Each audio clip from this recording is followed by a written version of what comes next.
In the stillness of early October, the quiet neighborhood of Maplewood, Illinois, was suddenly disrupted by the glare of flashing blue and red lights. A sense of unease settled over the community as emergency responders converged on one of the neat, white-bricked homes lining the street. It was the house of Dr. Colton Nash, a respected local veterinarian, and his wife, Emma Raines, a fitness trainer at the nearby health club. The commotion broke the silence that usually defined these tranquil suburban nights. The 911 call had come from Colton himself. His voice, strained and desperate, had alerted dispatchers to a medical emergency. Minutes later, paramedics arrived to find him kneeling on the floor of the master bedroom, frantically administering CPR to his wife. Emma lay motionless on the carpet, her skin pale under the dim glow of a bedside lamp. The paramedics moved quickly to take over, but a tension hung in the air, palpable and suffocating, as they worked to revive her. Colton's appearance was strikingly disheveled.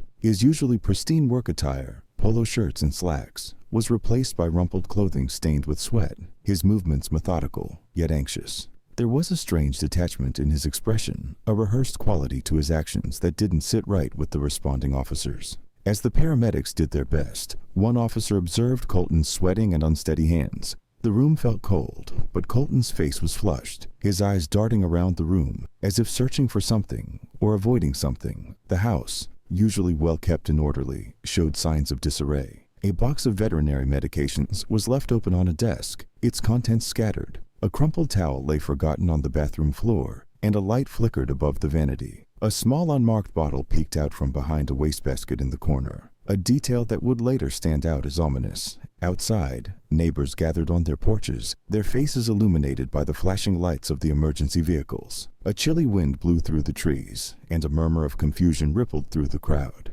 Maplewood wasn't the kind of place where tragedies like this happened. Everyone knew everyone else's business, and tonight, all eyes were fixed on the Nash household. As the paramedics transported Emma to the ambulance, their grim expressions said what they couldn't. Hope was slipping away. She was rushed to the nearest hospital, the sirens wailing into the night. But the atmosphere outside the house remained thick with uncertainty. One of the neighbors, a middle-aged woman wrapped in a heavy coat, watched with furrowed brows, her arms crossed tightly against the cold. She would later tell others about the strained expression she had noticed on Colton's face as he had walked from the house, his gaze distant and hollow. With Emma gone, the officers focused their attention on Colton, who seemed to be struggling to explain what had happened. His demeanor shifted, moving from panicked and anxious to oddly detached. He guided the officers to the bathroom, opening a cabinet with too much haste, pointing out a nearly full bottle of veterinary-grade tranquilizers that he claimed Emma had taken. It didn't make sense. A woman supposedly at the breaking point wouldn't have left nearly the entire prescription untouched. Detective Vince Harland, who had just arrived at the scene, surveyed the room with a discerning eye. He took note of the small details, the disordered state of the bed, the slight smudge on the bathroom mirror, the way Colton's hands fumbled slightly when he placed the medication back on the shelf. His attention settled on the unmarked bottle, a small but significant clue that seemed out of place in a house like this. The investigation team began gathering evidence, photographing every inch of the master bedroom and bathroom. Colton remained at the scene, his eyes downcast, a sheen of sweat on his forehead. When he was escorted to a police car, he complied without protest, his expression unreadable. He avoided the gaze of the neighbors who watched silently from their doorsteps, their faces a mixture of confusion and disbelief. The community was already buzzing with speculation as Colton sat in the back of the squad car, staring out at the familiar surroundings. A neighbor, who lived 2 houses down, recalled overhearing raised voices from the Nash home just days earlier, but no one had thought much of it. Maplewood was the kind of place where arguments were settled quietly and lives appeared perfect from the outside. Detective Harland lingered for a moment longer, standing in the cool night air. He had seen enough crime scenes to know when something didn't add up, and the details in the Nash household felt wrong. He watched as the car carrying Colton pulled away, feeling the weight of an unsolved mystery settle heavily on his shoulders. There were too many unanswered questions, and the sense that something darker lay beneath the surface lingered like a shadow over the neighborhood. The investigation was just beginning, and the quiet town of Maplewood would soon learn that even the most ordinary lives could harbor secrets capable of tearing a community apart. The events that unfolded on that cold October night were just the beginning, but the story of Dr. Colton Nash and Emma Raines stretched back much further. Beneath the veneer of normalcy, there were cracks in their seemingly perfect life. cracks that would widen and reveal secrets as the investigation progressed. Emma Raines had been a beloved figure in the town of Maplewood, Illinois. Born and raised in Charleston, South Carolina, she was the second of 3 siblings in a close-knit, active family. Growing up, she had a passion for fitness and outdoor activities, leading her to a career as a fitness trainer after earning her certification. After marrying Colton, she relocated to Maplewood, leaving behind her southern roots for a quieter suburban life. Emma's life in Maplewood seemed idyllic to those who knew her. She was the type who encouraged others at the gym, who volunteered to lead fitness classes at the local community center, and who offered free training sessions to mothers looking to get in shape. Her smile was warm and inviting, the kind that made people feel comfortable and motivated. After the birth of her second child, Emma decided to reduce her hours at the health club to focus more on raising her 2 young children, throwing herself into family life with the same dedication she had shown in her career. Yet, there were moments when her cheerful demeanor seemed strained, moments that her friends would later recall with a tinge of regret. At times her eyes seemed distant, her laughter forced, but she never spoke openly about any troubles at home. Even during gym gatherings or neighborhood block parties, Emma kept her worries tightly locked away behind polite conversation and a practiced, friendly smile. Dr. Colton Nash, 9 years older than Emma, was known for his skill and dedication as a veterinarian. Originally from Asheville, North Carolina, he had moved to Maplewood to take over a small but profitable veterinary clinic, which quickly grew under his leadership. His meticulous attention to detail in his profession earned him respect among the community. The steady income from his practice allowed them to afford the comfortable house on Maplewood's leafy Main Street, complete with a spacious yard and a custom garden that Emma had lovingly maintained. Colton often appeared at social gatherings with Emma, his demeanor calm and collected, projecting the image of a reliable husband and father. However, those closest to him began noticing subtle changes in Colton's behavior over the past year. He had always been precise and well-organized, but recently his routine had shifted. New clothes, a change in grooming habits, and a sudden obsession with expensive hobbies that seemed out of character. Friends observed that his conversations grew more superficial, his smiles more forced. He started arriving at events alone, offering excuses about Emma's absence that ranged from late training sessions to family commitments with the children. Emma's journal, which would later become a pivotal piece of evidence, revealed the turmoil behind those carefully constructed appearances. She wrote about Colton's growing distance, his mood swings, and how the man she had married seemed to have vanished after the birth of their second child. What once felt like a partnership began to feel like a one-sided performance, and she felt the emotional gap between them widening. Colton spent more time at his clinic, often staying late for emergencies and taking sudden trips for special training programs he had never mentioned before. Friends noticed the small signs too. They whispered to each other during gym classes and weekend barbecues, speculating about the distance that seemed to grow between Emma and Colton. Yet, they never dared to confront the couple directly. It was easier to accept the polished surface of their life, to assume that any cracks were merely temporary stresses of parenthood and busy careers.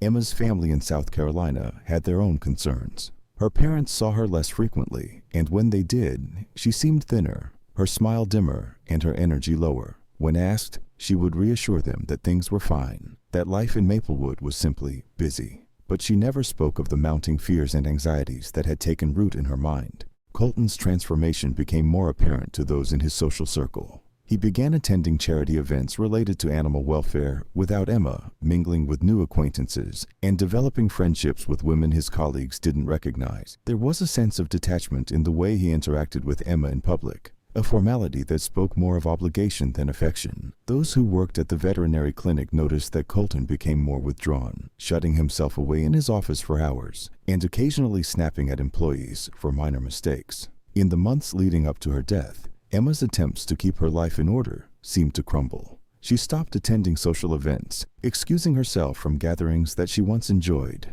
and pulled back from the health club, limiting her sessions to early mornings when fewer people were around. It was a change that concerned her friends, but they respected her privacy, chalking it up to the pressures of balancing family and work. Seeking clarity, Emma began writing in a journal, a private space where she could finally release the fears and frustrations that had haunted her for so long. Her handwriting was meticulous, her thoughts carefully organized, mirroring the woman she presented to the outside world. She wrote about Colton's strange behavior, his unexplained absences, and the creeping suspicion that he was hiding something. There were descriptions of quiet confrontations that ended in stony silence, Of nights she lay awake while he was gone, and of her mounting fear that she was slowly losing him. Emma's anxieties led her to seek help, contacting a therapist in a nearby town, a decision she kept secret from everyone, even her closest friends. The therapist would later describe a woman overwhelmed by a sense of powerlessness, unsure if she was reading too much into Colton's behavior or if her fears were well-founded. She spoke about the constant effort it took to keep up appearances,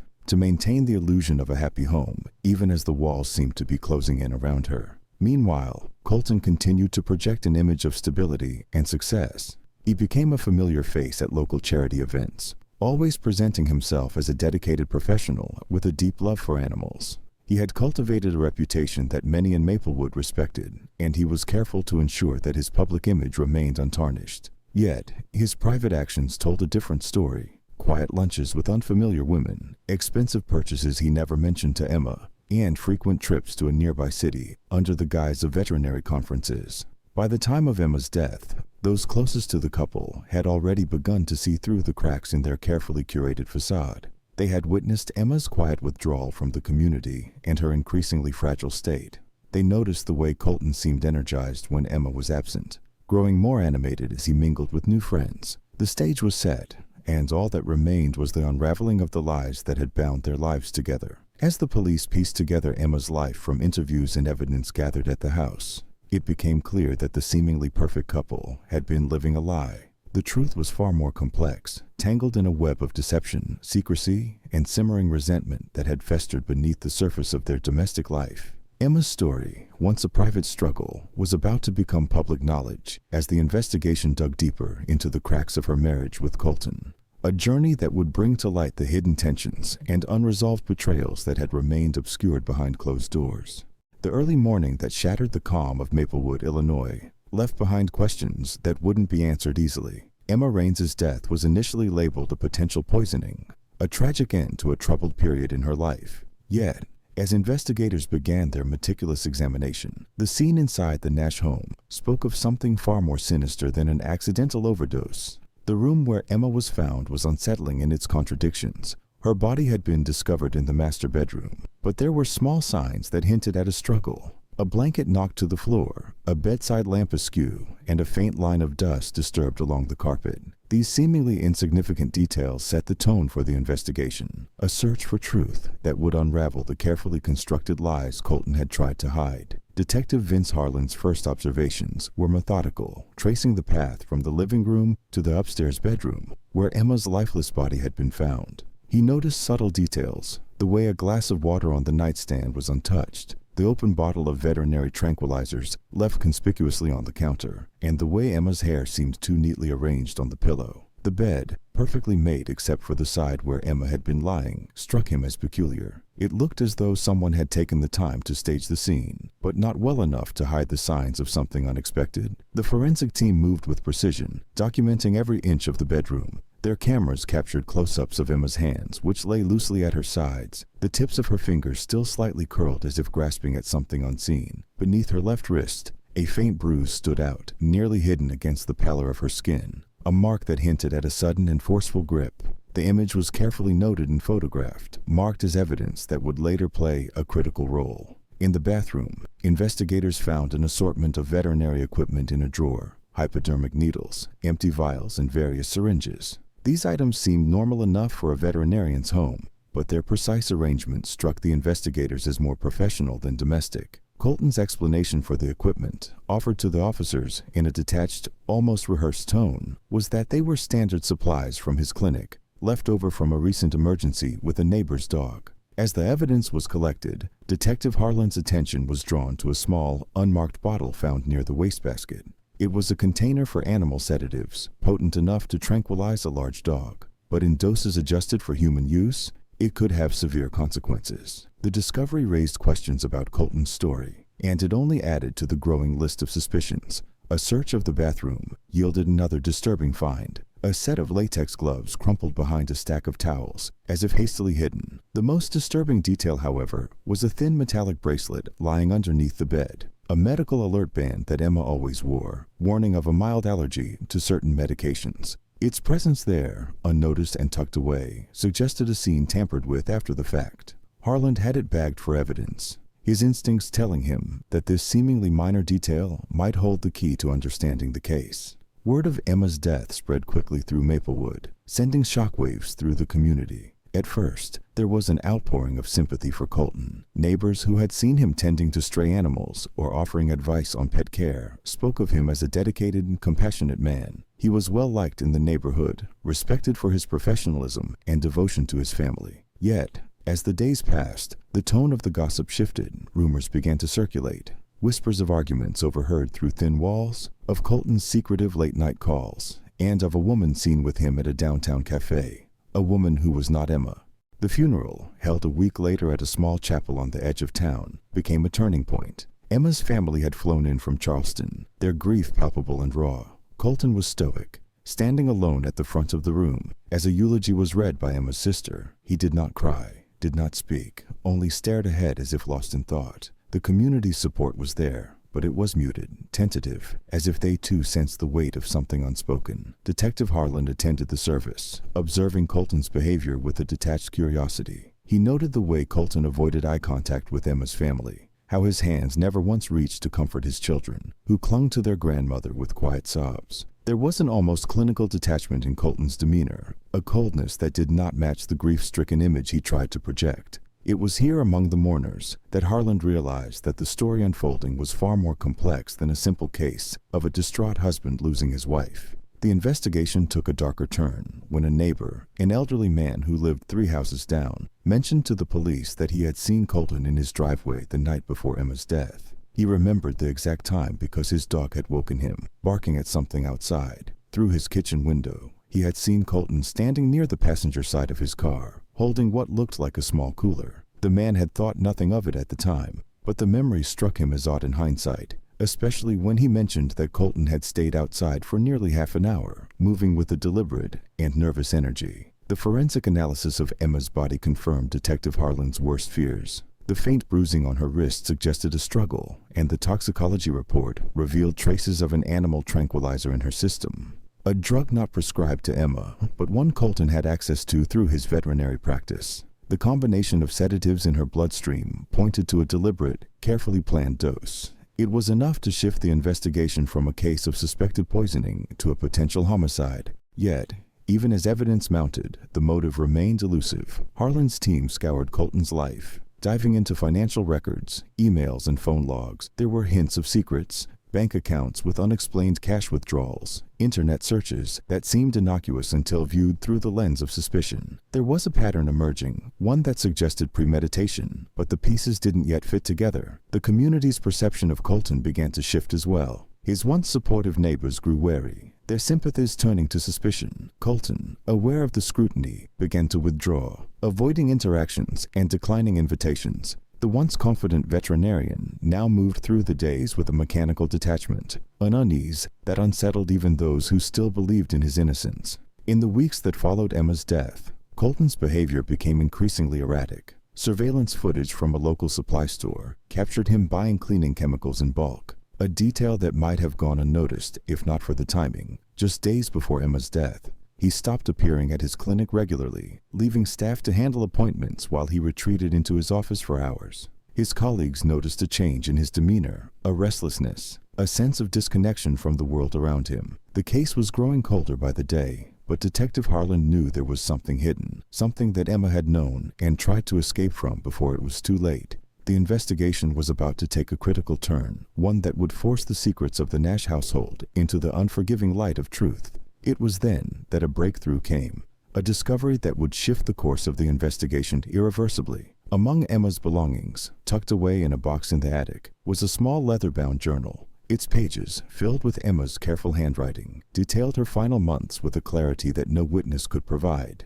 It was here that she had poured her fears, her doubts, her suspicions, and her dreams of a better future away from Maplewood's pressures. It was here that the story truly began to unfold, pulling the investigation deeper into the darkness that lay behind the suburban facade.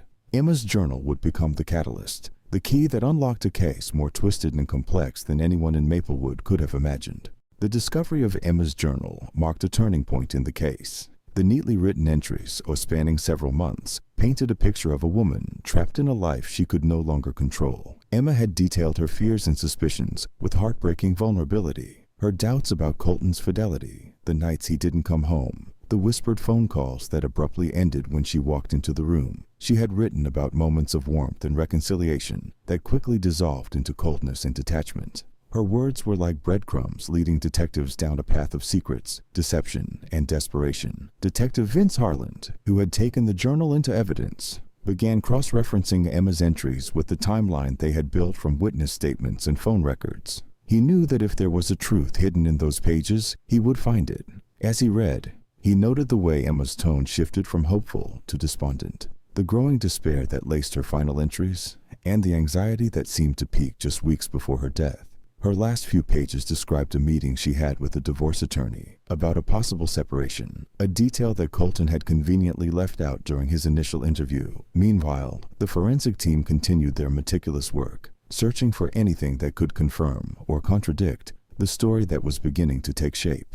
The evidence was mounting, but it remained circumstantial. They needed something concrete to tie Colton directly to Emma's death. That's when a second break came, this time in the form of digital evidence. As detectives sifted through Emma's laptop, they stumbled upon a hidden folder buried deep within her files. It contained screenshots of text messages between Colton and an unknown number. The conversations were brief, often suggestive, and always cautious. There were mentions of late-night meetings, references to handling things soon, and hints of a relationship that had taken a darker turn. The messages spoke of freedom and a fresh start, but they lacked the details necessary to pinpoint the identity of the other person involved. Detective Harlan's instincts told him that there was more to find. He ordered a forensic sweep of Colton's devices, hoping to uncover the missing pieces of the puzzle. What they discovered was far more sinister than anyone had anticipated. In a series of deleted emails recovered from Colton's veterinary clinic computer, there were exchanges about a rare and dangerous animal tranquilizer, one strong enough to render a human unconscious within seconds. The emails weren't explicit, but they hinted at experiments with dosage and administration, disguised as casual professional inquiries to a pharmaceutical supplier. The investigation intensified. Detectives interviewed friends, co-workers, and neighbors, piecing together a profile of Colton's behavior in the months leading up to Emma's death. His colleagues at the veterinary clinic described him as professional and methodical, but several noted that he had become more withdrawn. He had started requesting unusual chemicals for special cases, chemicals that he never seemed to use on any recorded patients. A veterinary assistant mentioned that he often stayed late, running unauthorized experiments on the clinic's animals under the guise of routine procedures.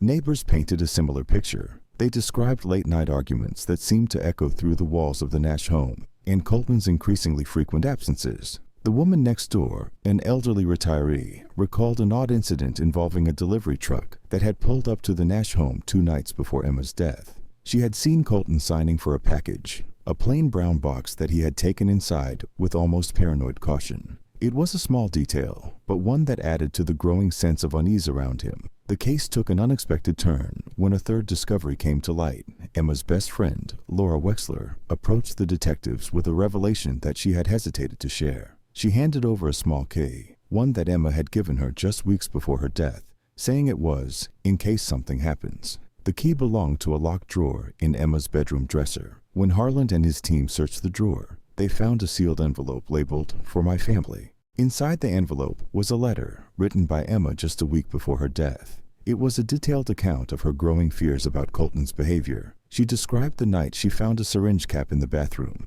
the arguments they had about his secrecy, and her suspicion that he was having an affair. She had written about the sudden fainting spells, the dizziness she experienced after drinking from a cup of tea he had made for her. Most chilling of all, she confessed that she had begun hiding food in her bedroom to avoid eating anything he prepared, convinced that he was trying to drug her. The letter was damning, but still not enough to solidify the case. Harlan knew they needed to catch Colton in a lie that would expose his guilt once and for all. He reviewed the evidence again, the hidden files, the journal, the text messages, and decided to take a calculated risk. He arranged for a covert interview with one of Colton's most trusted colleagues, a veterinary technician who had worked closely with him for years. The technician, visibly nervous, hesitated before revealing that Colton had requested a sedative known for its powerful and rapid effects on the nervous system. The request was odd, given that the sedative was rarely used in domestic veterinary practice due to its potency. When questioned about what he planned to use it for, Colton had brushed off the question, claiming it was for an exotic pet he was treating off the books.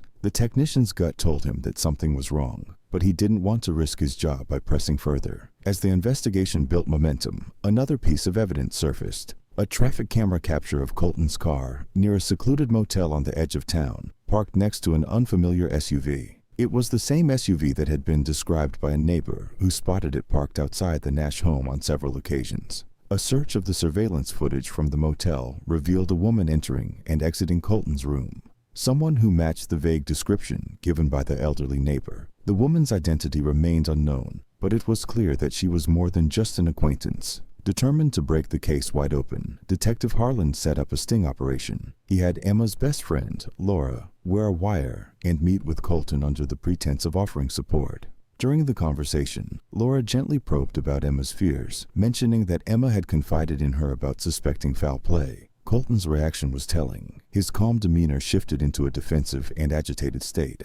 He denied everything, but his responses were laced with contradictions, inconsistencies that Harlan's team would later analyze frame by frame. Then, the investigation took a chilling turn. An anonymous tip came in, one that claimed Colton had been seen at a nearby wooded area, late at night, burying something in the ground. The caller refused to identify themselves, but the information was too specific to ignore. Harlan obtained a warrant and led a team to the location, their flashlights cutting through the darkness as they searched the forest floor. What they found buried beneath a shallow layer of dirt stunned even the most seasoned officer.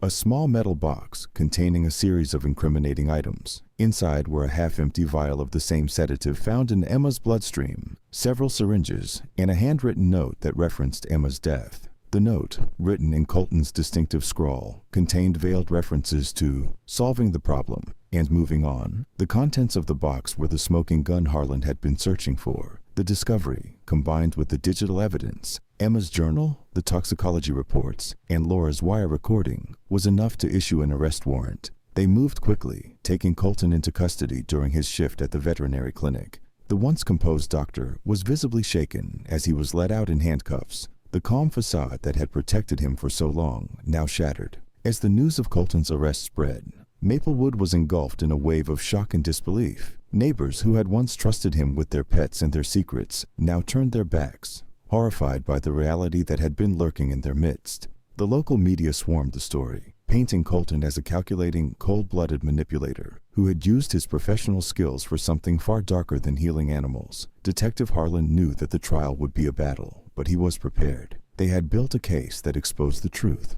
layer by layer, unearthing the secrets that Colton had so carefully tried to bury. The stage was set for a courtroom showdown that would reveal the depths of deception, the intricate lies, and the deadly obsession that had ultimately led to Emma's tragic death. But there was still one more secret that Detective Harlan hadn't anticipated. One final, explosive piece of evidence that would come to light in the courtroom and change everything the town of Maplewood thought they knew about Colton and Emma Nash's life together. Colton Nash's arrest sent shockwaves through Maplewood, and the trial preparations began almost immediately. Detective Vince Harlan knew the case was strong, but he was not ready to leave any stone unturned. The small metal box found in the woods was the linchpin, the concrete evidence linking Colton to Emma's murder. However, Harlan had a feeling that more secrets were waiting to be uncovered, secrets that would reveal just how deep Colton's deceit ran. In the days following Colton's arrest, his high-profile attorney launched an aggressive defense, accusing the Maplewood Police Department of mishandling evidence and rushing to judgment.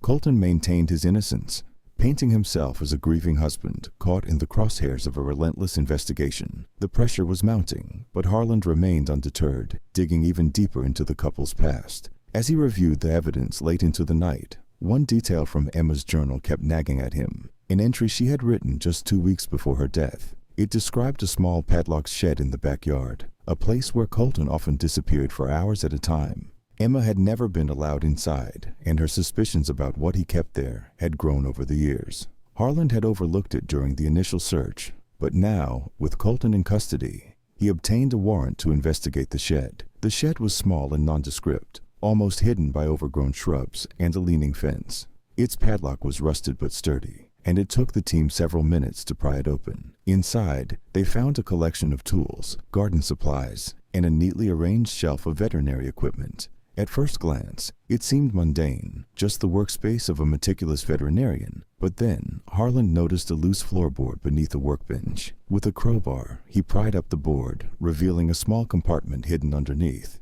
Inside was a plastic container filled with files, photographs, and a leather-bound notebook. Harlan's pulse quickened as he flipped through the contents. Medical records of patients who had never existed, prescription documents altered to hide the true recipients, and dozens of photographs of a woman who wasn't Emma. The photos showed Colton and the woman in various locations: a park bench, a quiet cafe, even his veterinary clinic late at night. Her face was obscured in most of the images, but the dates on the back of the photos matched the times Emma had written about Colton's suspicious disappearances. It was a critical find, but there was something even more disturbing at the bottom of the container. A series of detailed notes in Colton's handwriting, outlining his plans to resolve the situation with Emma. These notes were chilling in their specificity. Colton had documented everything: doses of the tranquilizers he had tested, accounts of arguments with Emma that he had recorded on his phone, and a timeline of events leading up to her death. It was clear that he had been planning her murder for months,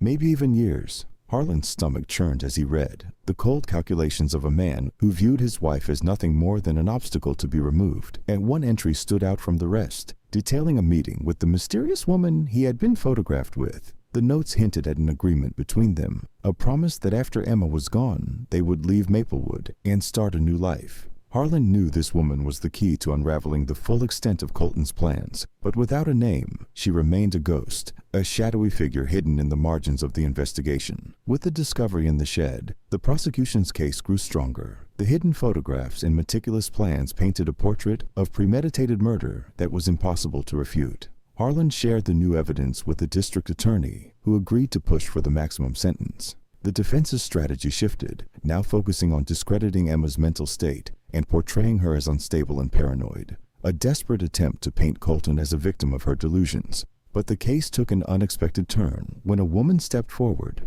a woman who claimed to be the one in the photographs. Her name was Marissa Callahan, and she was a former colleague of Colton's from the veterinary clinic. She arrived at the police station in a state of visible distress, clutching a folder of documents and demanding to speak to Detective Harlan. Her appearance was a bombshell that the defense had not anticipated, and Harlan wasted no time in bringing her in for questioning. Marissa's story was both shocking and damning. She admitted to having a relationship with Colton, one that had begun as a professional connection but quickly escalated into an affair. She revealed that Colton had manipulated her, drawing her into his plans by convincing her that Emma was mentally unstable and dangerous. He had promised Marissa a future together, free from the burdens of his dysfunctional marriage. At first, she believed him, but as his behavior grew more erratic, she began to have doubts. She handed over a series of handwritten letters, notes Colton had given her, detailing his plans to drug Emma with veterinary sedatives and stage her death as a medical accident. Marissa's testimony, combined with the letters and the photographs, shattered any remaining illusion of Colton's innocence. The story she told was one of manipulation and control, a twisted game that Colton had played with both women's lives. As Marissa described her final conversation with Colton, just a day before Emma's death, Harlan felt a chill run down his spine. She recounted how Colton had grown increasingly agitated, his calm exterior cracking as the reality of his plan set in. He had demanded that she be ready to leave Maplewood at a moment's notice, but she had refused, realizing too late the true extent of his madness. They had argued, and she had stormed out, never intending to see him again, until the news of Emma's death reached her, and the weight of her complicity became unbearable. Marissa's confession was the final piece of the puzzle. Her testimony, combined with the evidence from the shed, solidified the prosecution's case. The trial date was set, and Harlan knew that Colton's defense would have little ground to stand on. But just when it seemed the investigation was complete, another surprise emerged, one that would shake the entire town of Maplewood to its core. A forensic analysis of Colton's phone, which had been seized upon his arrest, revealed a series of encrypted messages sent to an unidentified number just days before Emma's death. The contents were cryptic, references to final preparations, and a chilling mention of eliminating all threats. The most damning message, however, was a single sentence: "Make sure the children are out of the house." The recipient of these messages remained unknown, but the implications were clear. Colton's plans had involved far more than anyone had initially suspected. The revelation forced Harlan to confront a new and terrifying question. Had Colton intended to harm more than just his wife? The possibility that Emma's murder was only the beginning of a larger plot loomed over the investigation like a dark cloud. Determined to uncover the truth, Harlan ordered a second sweep of the Nash household, this time focusing on digital devices, storage units, and any hidden compartments they might have missed. What they found in a locked storage unit at the edge of town sent shockwaves through the department. A stash of cash, fake IDs for both Colton and Marissa, and a set of passports with planned travel itineraries for a foreign destination. It was all there, laid out with meticulous detail, a blueprint for escape that had been interrupted by the relentless pursuit of the investigation. The storage unit also contained a safe, bolted to the ground, which required a special locksmith to open. Inside the safe was the final, incriminating piece of evidence. A series of audio recordings Colton had made of his conversations with Emma. In them, his voice was calm and detached, methodically manipulating her emotions, steering her toward decisions that would paint her as unstable and irrational. The recordings were undeniable proof of his psychological abuse, a pattern of control that had escalated into murder. As Detective Harlan listened to the tapes, he felt a mixture of triumph and sorrow. They had caught Colton, had exposed his lies and deceit for all to see. But there was no satisfaction in hearing the fear in Emma's voice, the slow erosion of her confidence, and the helplessness that had seeped into her words. Harlan knew that the tapes would be the nail in Colton's coffin, but they were also a testament to the suffering of a woman who had seen no way out. The evidence was overwhelming, the case airtight. With the trial looming, Maplewood braced itself for the final chapter in a story that had gripped the town and turned its serene image upside down. The once beloved veterinarian now faced the full force of the law, and the secrets he had buried were dragged into the light for everyone to see. As the town buzzed with anticipation for the trial, Detective Harlan could not shake the feeling that there was one final, hidden truth, something buried deeper than any secret Colton had confessed. He was determined to find it, to bring every last detail of the Nash tragedy into the open, no matter the cost. But the courtroom would soon reveal whether the story was truly over, or if another twist awaited, one that would challenge everything they thought they knew about the quiet, unassuming town of Maplewood. The evidence collected against Colton Nash was damning, and the weight of it was felt by everyone in the courtroom. As the trial began, the atmosphere was tense, charged with anticipation and the haunting details that had come to light over the past months. Maplewood, a once quiet town, had become the focus of a media storm, with reporters flocking to cover the fall of a respected figure who now stood accused of cold-blooded murder. The prosecution's opening statement was meticulous, outlining Colton's months-long deception with precision. They described how he had exploited his medical knowledge as a veterinarian to carefully plan Emma's death. They spoke of the tranquilizers found in her system, the digital evidence, the hidden journals, and the financial records that revealed his intent to start a new life, one that no longer included his wife. Colton's defense team attempted to sway the jury with a different story. They portrayed Emma as a deeply troubled woman, a victim of her own anxieties and paranoia. They suggested that she had spiraled into a state of self-destruction, and that Colton had been trying to help her, not harm her. They accused the police of jumping to conclusions and emphasized the circumstantial nature of the evidence. The turning point came with the testimonies. Emma's best friend, Laura Wexler, took the stand and spoke of the fears Emma had shared, the way she had felt watched and controlled by Colton. Marissa Callahan, Colton's former lover, delivered a damning testimony about the manipulation she had endured, her voice shaking as she recounted his promises and lies. She spoke of the night she realized the true extent of his plans, a realization that had come too late for Emma. Detective Vince Harland presented the recordings, the cold clinical conversations where Colton's voice betrayed his true nature. The jury sat in stunned silence as the tapes played, hearing the casual cruelty in Colton's words, the way he had undermined Emma's confidence and preyed on her vulnerabilities. The recordings painted a portrait of a man who viewed his wife as an obstacle, something to be removed with precision and calculation. The prosecution's final evidence was the surveillance footage, the video of Colton buying the sedative just weeks before Emma's death, the same drug found in her bloodstream. They laid out the timeline of his actions, each step leading up to the night Emma died, and argued that no amount of defense could explain away the overwhelming pattern of deceit. As the defense tried to create doubt, they faced an uphill battle. Every attempt to paint Colton as a victim of circumstance was met with a barrage of evidence that contradicted his claims. They argued that Emma's journal entries were those of a troubled woman, but the prosecution countered with proof that Colton had gone to great lengths to manipulate those closest to her, isolating her from friends and family. The courtroom drama reached its peak as the trial neared its conclusion. Tension hung in the air like a suffocating weight, and the town of Maplewood waited anxiously for the jury's decision. After weeks of testimony, expert analysis, and emotional pleas, the jury was sent to deliberate. The hours stretched into a day, then two, and finally, on the third day, the jury returned with their verdict. The courtroom fell silent as the judge called the room to order. Emma's family, seated in the front row, held their breath as the jury foreman rose and read the verdict. We find the defendant, Colton Nash, guilty of first-degree murder.